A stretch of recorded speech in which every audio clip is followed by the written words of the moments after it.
Please don't do that. It's scary enough. Okay, question for the audience. Who here is from London, or the surrounding area? Hands up in here, hands in the air. Okay, all of you can go to sleep, because this really doesn't apply to any of you. Now, where I live, London is just that really big, scary place at the end of the train line, where I can go to a shop, catch a show, occasionally indulge in some rioting and protesting as the mood takes me. But the minute I moved to Cheltenham, suddenly I was surrounded by people who seem to think that London is the nearest thing Britain has to Shangri-La. I keep expecting people to sidle up to me in the pub and go, "Psst, you live in London. Is it true the streets are paved with gold?" It's not. Trust me, I've checked. London is, I love London, I really do. It's lovely. Apart from the fact that it's crowded and noisy, and you can never get on the tube without being surrounded by those tiny school children in blazers. I mean, where are they going? They don't have school to go to. Seriously, where are they all going? But there are bits. I had this handed home to me a couple of weeks ago because I was heading home for reading week, and it's a 3-hour trip between here and London Paddington, and I was stuck the whole time behind these two families who were clearly going to London for the long weekend. And the kids were acting like they were going to Narnia. I swear. Every 5 minutes. We're nearly there yet! Are we nearly there yet? What are we going to do? What are we going to do? Like, seriously, you're going to go to M&M World and that's it. Live with it.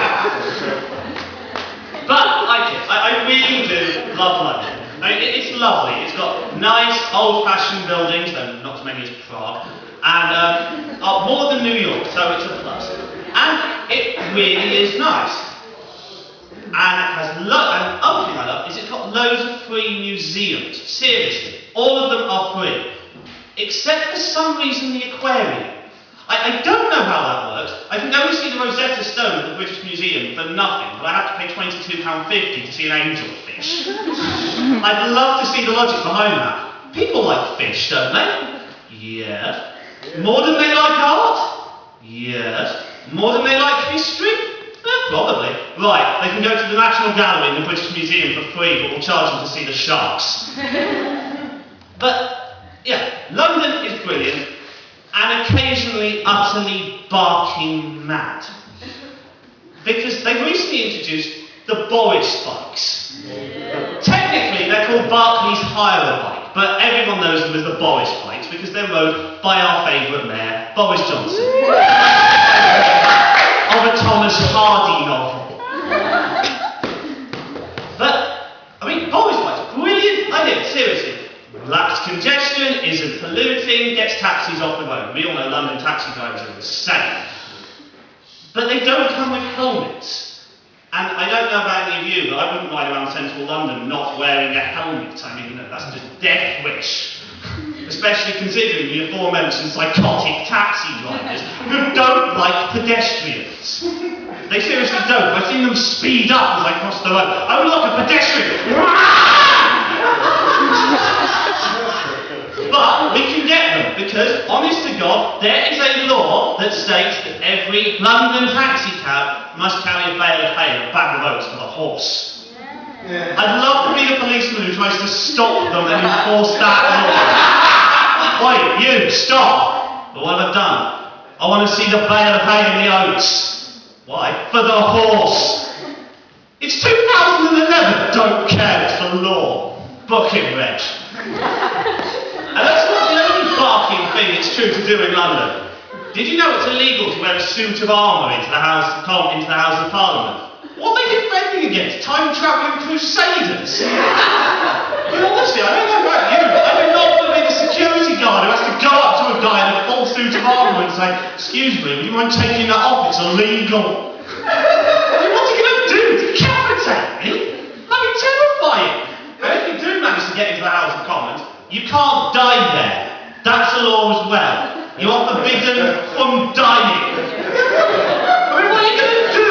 Will the honourable member for Apple Valley please stop having a heart attack? It's against the law. And if they do die, what do you do then? Distract the police officers on the front gate while and you smuggle the body out the back and dump it down the Thames. I mean, seriously, it's insane. Honestly, it's insane. And I say this, it's true. And for the lads in the audience, I really hope you've been practicing your archery at least 2 hours a week where the government's maximum of 10 cabbages as a fine. Another law, honest to God, I swear. Though, if it helps, ladies, if you ever get pregnant and get caught short in London, stop a policeman, you're allowed to keep his helmet. But, yeah, obviously true. But yeah, London, maybe I was a bit harsh, maybe it's not as bad as I thought it was. Maybe it is, I don't know, I haven't been to Tottenham recently, I might get shot. And again, I haven't been to Camden, but I can't buy a sofa anymore because they just burned down the leading furniture shop. But that's London. Better culture than nicer buildings than New York, except they keep knocking them down and replacing them with high-rise buildings. Hello, the designer of the Shard, I'm coming to get you. Nicer buildings than New York, less culture than Prague, but very, very lovable.